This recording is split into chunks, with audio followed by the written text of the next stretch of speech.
Hello and welcome to the official podcast of Palate Exposure, featuring Ilona Thompson, a podcast for those seeking the ultimate in wine, food, and travel. Each week she interviews winemakers, chefs, celebrities, and a variety of guests that shape the way we enjoy life.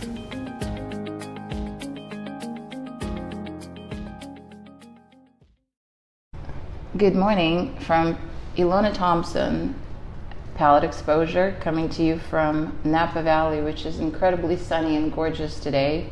Particularly tempting to be outdoors, by the way, but I am very happy to be indoors with a woman I've been wanting to get to know for a long time, Emma Swain, who's the president and CEO of St. Supery Winery, an extraordinary facility that you must get to know at some point. Today we're going to get to know Emma and her journey, both professional and personal. Thank you for being here. Well, thanks for coming to visit me. It's great to have you here at St. Supery. Thank you. And you have quite a storied career. So I want to get to know every single bit from the very beginning. Like, where were you born? Oh my goodness. Well, I was born in Winchester, Massachusetts. Oh, okay. Yeah, my parents immigrated after having my three brothers in the UK. They went to Boston for business for my dad, and so that's where I ended up being born. Okay. And then we moved back a few years later to England, and then came back to the U.S. and have been here, at least living in the U.S. ever since. Wow. So growing up in the East Coast, did you go to school there as well, or? No, we lived in Maine and Massachusetts, okay. And then Florida for quite some time, and then in the middle of my junior year in high school, we moved to Saratoga, California, so Bay Area. Okay. Living in the Bay Area, my dad took a job out here, and I finished high school in Mountain View, and then I went to UC Davis. How did you wind up at UC Davis? Well, there's a story there. This is like a good parental story. So my father said I had a scholarship to a private university in Florida, and I really wanted to move back because I had just moved to California and I missed my friends. Aww. And my dad said, well, Emma, if you go to Florida, then you won't get any money. And if you live at home and go to UC Santa Clara, then we'll cover everything. And if we go to Davis, we'll pay your rent. I said, Dad, I'm going to Davis. Oh. It was pretty easy solution. You can't refuse. Yes, how to guide your children through financial solutions to their college education. So clearly he had very strong feelings about UC Davis, is what it sounds like. Well, I think, they either wanted me to be at home or be close to home. Okay. As I was the youngest of four and the only girl, I think they felt like it would be good for me to be home near them. Yes. And I'm very happy I went to UC Davis. I met my husband my freshman year there. And so obviously, the education was great, yes. But which lasts a lifetime, as does the marriage. And that alone is worth celebrating. Yeah. Especially at this stage, to have that kind of a long-term relationship and partnership is very special. Yeah. What were you studying at UC Davis? So I went in pre-med and ended up going into ag and managerial economics. So I did study a lot of science, which I really enjoyed, and was working on a minor in biology. And I thought, wouldn't it be great to work and be in the wine business? And then I thought, I'm really kind of tired of being poor. It can't be possible to have a career in the wine business. Silly me. And so I had a degree in ag and managerial economics, and I went to go work for a consulting firm in public accounting. Wow. So you chose a career that, obviously very good at those disciplines, and that, aligned with your talents and skills. And how did you wind up, what happened next, I should say, because I'm dying to ask, obviously, how'd you wind up in the wine business after all? But we have to work up to this. We have to work up to that, sorry. Yes. So I was working in public accounting, and one of the partners that I worked for, I'd helped him place a couple of people with some clients and friends of mine, and they'd been good placements. And so he said to me one day, Emma, do you know anybody who'd like to go work in the wine business? And I said, well, me. And he said, well, I can't take you because you're important here. And I said, well, actually, I have an offer with Bain Capital right now, and I've always wanted to work in the wine business, and I think it would be a great idea. So he had a client that he pitched me to be still employed by Arthur Andersen, and to go and work as their contract CFO. Wow. So I did that, contract controller, and I went to work for the Coppolas to help them with the wine business and to help purchase the Engelnook property. So wow, that's what we did. That's quite a momentous occasion right there. It was great, and I worked for John Scupney at the time, was the general manager, and Scott McLeod was the winemaker, and Tony Soder the consulting winemakers, and I learned so much from all of them. It was a great induction into the wine business. How was it transitioning from, between the two worlds? Wine business is a very unique animal. Yeah, but I think what's wonderful about being in public accounting and working for a lot of small businesses, because I was in the small and emerging business section, so you see companies that are growing and growing rapidly. And one of the things you learn is the importance of structure and controls in your business environment so that you can grow effectively. And if you set up those processes and procedures early on, your business can grow successfully without a lot of hiccups along the way. And I think that's one of the things that I've brought to the businesses that I've worked with in the wine business. That is such an important point, because I think wine business is perceived largely by the public as either heavily corporate and kind of scary in that sense, or really small moms and pops who are really not necessarily skilled and as aware of the fact that wine business is a wine business, and need to really focus and pay attention to strategic issues and marketing and things of that nature. I thought what you said was really interesting, that fusion of your experience between the two worlds that typically I viewed as highly separate, but the principles sound very similar. Is that? The principles are very similar, and I worked with a fair amount of agriculture and family businesses and emerging businesses on the public side, and then we grew the Niebaum Coppola Estate Winery at the time quite significantly, particularly with the acquisition of the Engelnook property, and what we were doing with the vineyards there and growing the brand. So that was pretty cool, and putting in the systems that you need in order to be able to do that. Then you can make the acquisitions and add items on once you have firm processes in place. And then you don't have to think about it again, right? Well, you kind of do, but but if the processes are in place, then you can grow if you have a good sound structure to start with. And it's interesting because Coppola always seemed like a family, not just a family wine, but had that feel of something that's very romantic and very just kind of like every time you walk in the building, it's a big historical, almost revelatory thing, but also very personable. So that vibe never went away, but what you did is you put in place something that allowed for the business to flourish. Right, and that's the goal, by having software programs in place and the ability to plan and cost and know what your products are is really important. So, early in my career, I was very focused on the planning and execution side, and my background in science helped with thinking of ways to save money by items that you're using in the winemaking process.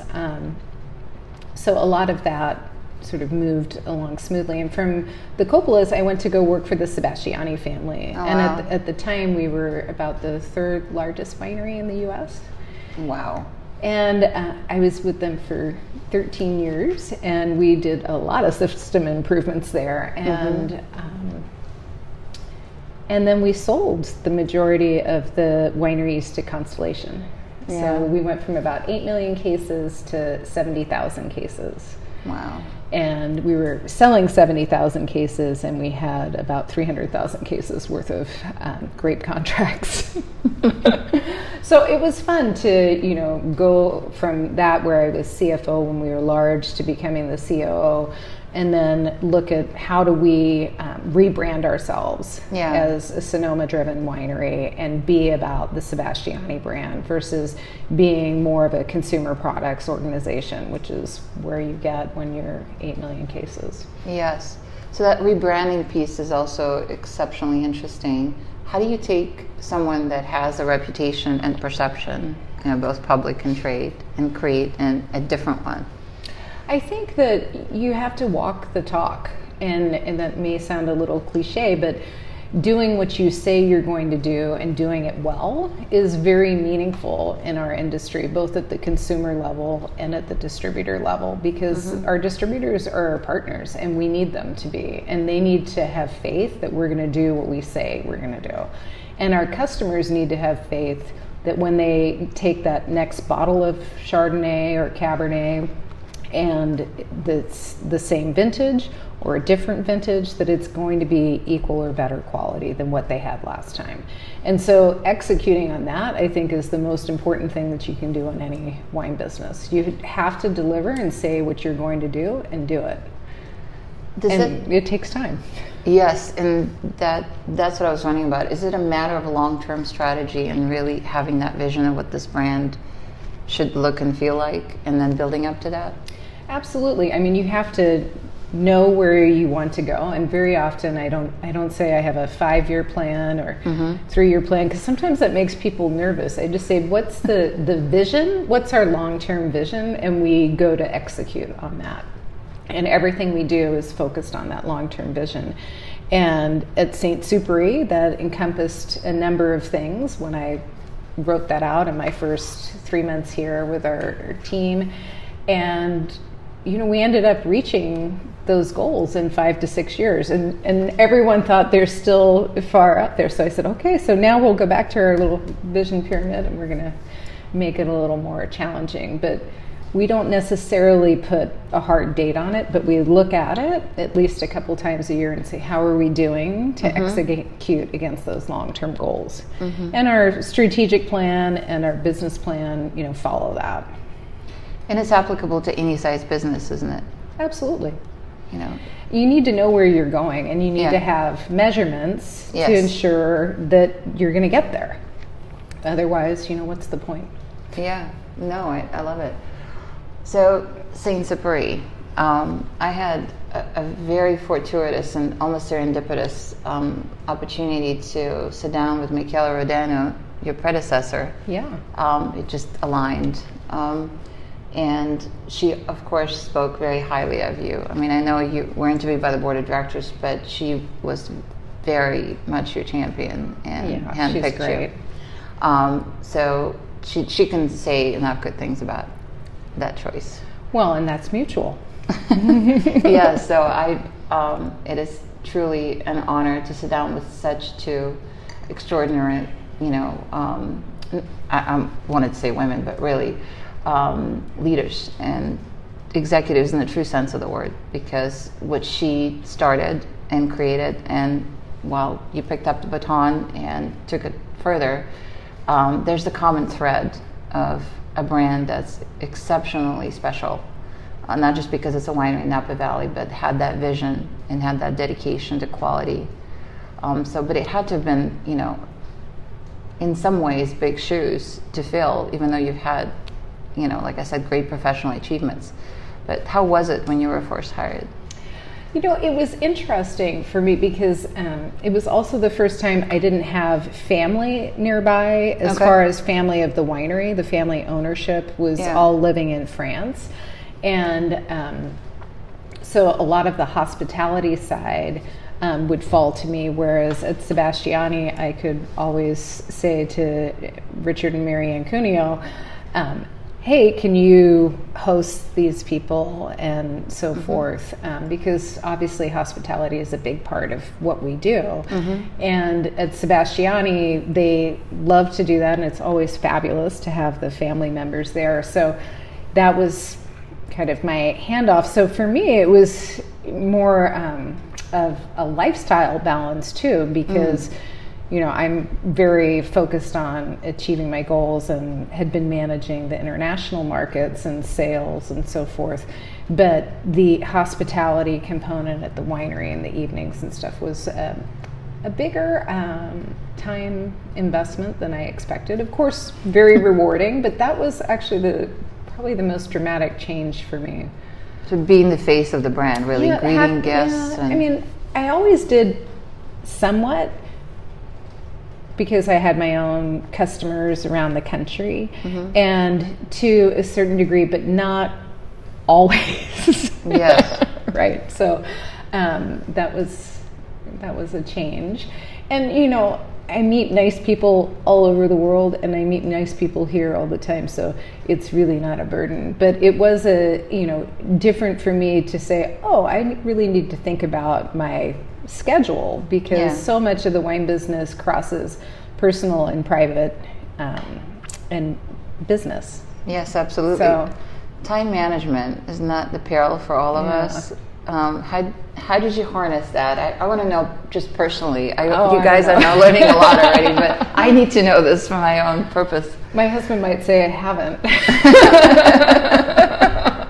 I like to think that I've got it under control, but I try to be very organized and have routines in order to make sure that I achieve a lot of my personal goals as well. Absolutely. It's just such a social business that if you let that happen organically, I think there's no end to it, especially if someone as engaging as yours and interesting of a person. Well, that's pretty sweet. So you have been with the brand now for a decade, I understand, right? Yeah. You came here in 2009. How has things changed, and what happened in that last 10 years? Wow, there's been a huge amount of change.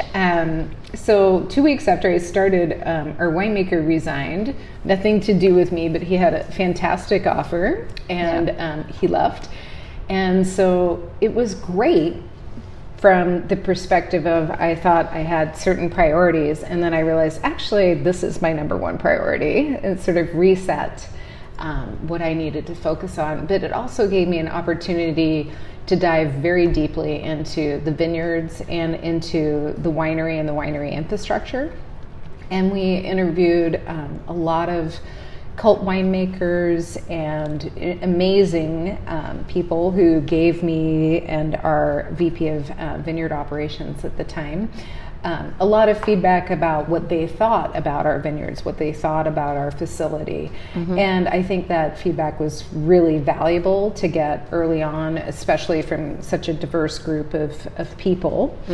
And I communicated that to the family, and I agreed with a lot of it, but obviously having a new winemaker coming on, I wanted to make sure that they had the tools, whoever it was, to be their best, and for the brand to be their best. And so we ended up hiring Michael Scholes, and Michael had previously worked for us, created our style of Sauvignon Blanc, planted and overseen the planting of a lot of our vineyards that we're now producing, and he'd been gone for I think about 6 years. So it was actually wonderful to have Michael come back, and it was kind of funny that he was our best choice, having been here before, but also because he's creative, he's a talented winemaker, and I think he gets along well with everyone, and he wants to continuously improve this property. And Dollarhide, our Dollarhide ranch is a little over 1,530 acres. So a third of that now is planted, and a lot of it by Michael. And we wanted to look at that vineyard and continue to improve quality in the vineyard. And he knows the vineyard well, and it's not an easy vineyard. It's a high elevation vineyard. There's 13 different soil variations. There's a number of different varietals, and it requires an immense attention to detail. Yeah. And both our vineyard director and Michael have that attention to detail. So that was a big part of the selection process. But anyway, I sidetrack.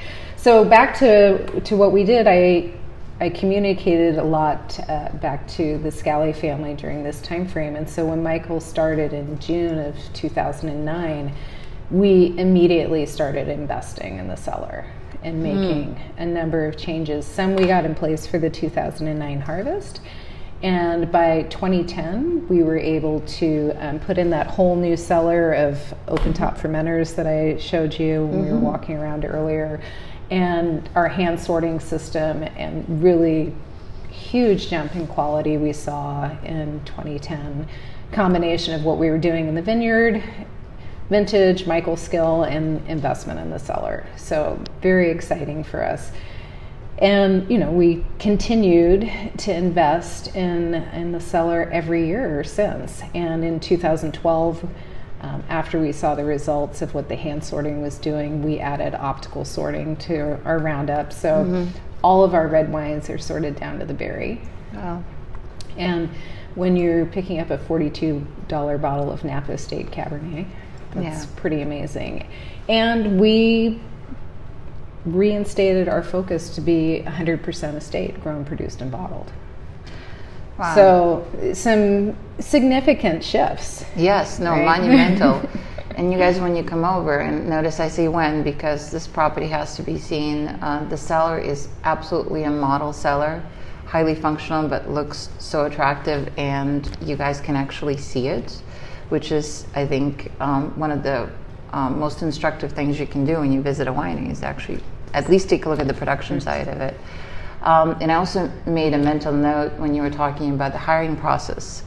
You said there were cult winemakers that you've had discussions with, and I know you've settled for very specific reasons on the winemaker that you felt was the best fit. So you had all the choices in the world, and he was the one. So just pay attention to things like that. And you also said $45 Napa Cab. So I'm hearing quality price ratio.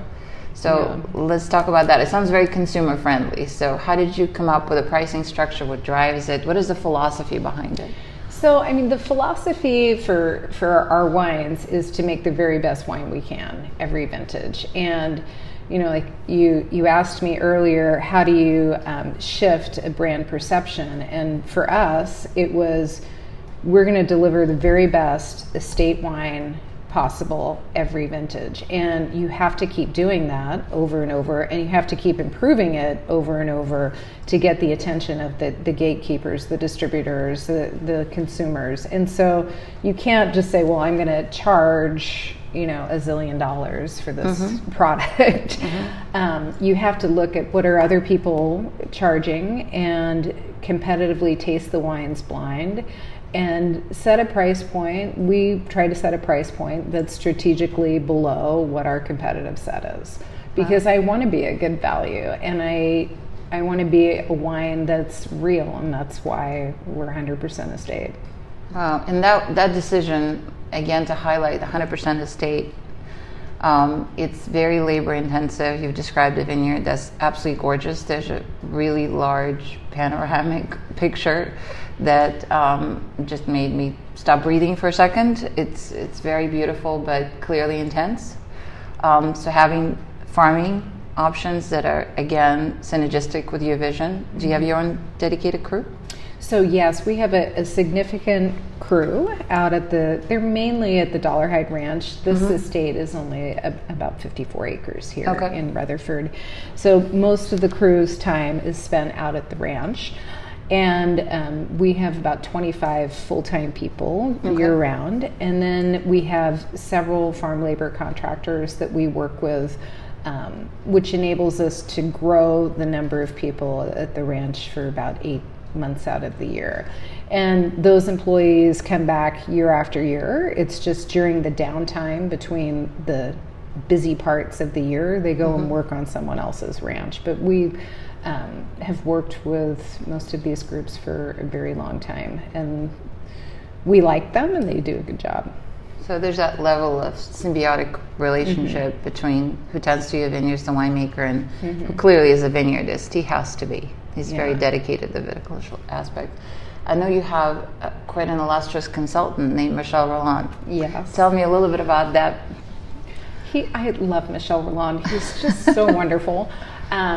He came to work at St. Supery very early on. I want to say it was 1992, to work with Michael to create our red Bordeaux varietal blend, Elu. And so Michelle came on and worked with Michael then for many years in improving our red wine quality and what we do in the vineyard and what we do at the winery. And so one of the things, he left for a few years while Michael was gone as well.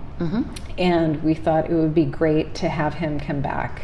Yeah. And I think it's wonderful to have an outside perspective, particularly someone who has seen so much all over the world and all over the valley. Yeah. Right. He consults for a number of people in Napa Valley, and when he comes and sees us, he's seen, what's working and what's not with different vintages, and he has great suggestions for us. When we were looking at the optical sorter, of course, he'd seen the optical sorters in many of his clients' wineries. He could say, well, this one breaks down more than that one. We've seen better results here. And so he's a walking encyclopedia. He's fabulous. And, in addition, we have 3 sister wineries in Bordeaux and also share ideas back and forth with the team there. So that's really nice. Wow. So I keep hearing what a blending genius he is, and obviously it's evidenced by the wines that I've tasted over the years, but you have a personal experience with sitting down with Michel Orlan and tasting through a myriad of glasses. What is that like? Well, I think that's more Michael's job than mine. I usually come in and say, are we making great wine, Michel? And what can we do better? What do we need to invest in? And how can I help Michael and our vineyards be their very best? And so that's normally the conversation that I ask him every time he's here. And we do our very best to implement his suggestions and research them a little bit and see what's going to work for us and do trials. But we've implemented a lot of very cool techniques. We put in some concrete tanks the year before last, some small ones and some bigger ones last year. Well, everything you're saying is kind of evidentiary proof of walking the walk, because as I'm thinking about such a labor-intensive vineyard and world-class expertise, those things cost money. And yet I'm hearing a $45 price point, which I'm not quite some are more working expensive out, than that. But the fact that you even have a wine at that price point, given the level of effort and expenditure. We do often joke here at the winery that if everyone came and saw what goes into a bottle of wine, they would think no matter what they're paying is a fantastic deal.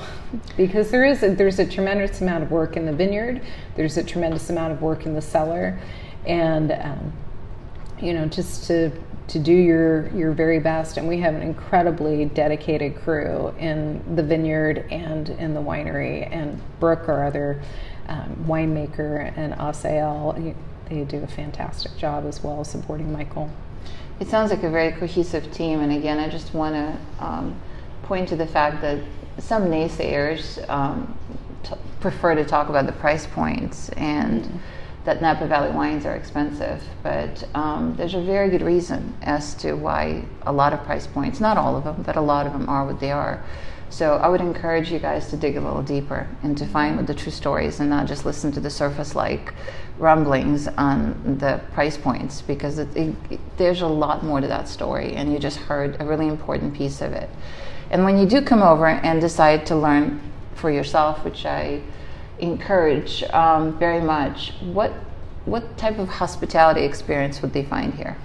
I think that we have a wonderful, energetic, very friendly, and very well educated team in hospitality. I think they're very warm, and I appreciate that, because we have people who are collectors who come. We have people, if this is their first time to a winery, who come, and I think they're very adept at making sure everyone has a great time and enjoys the wine and gets the most that they can get out of their visit.